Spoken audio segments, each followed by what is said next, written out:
tahay oo hore idinku sheeg warul bahanta cilmi kala ma yaqaan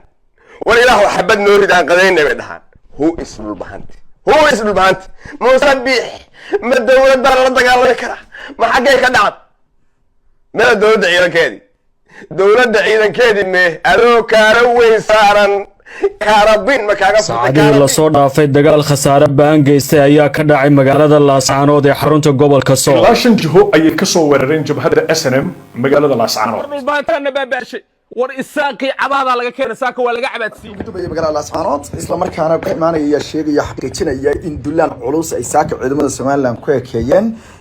laba garjiho magaalada ka tirsan dhinaceeda bari dagaalkii ka dhacay magaalada Laascaanood iyo khasaaruhu meesha uu haatan maray magaalada Laascaanood xarunta gobolka Sool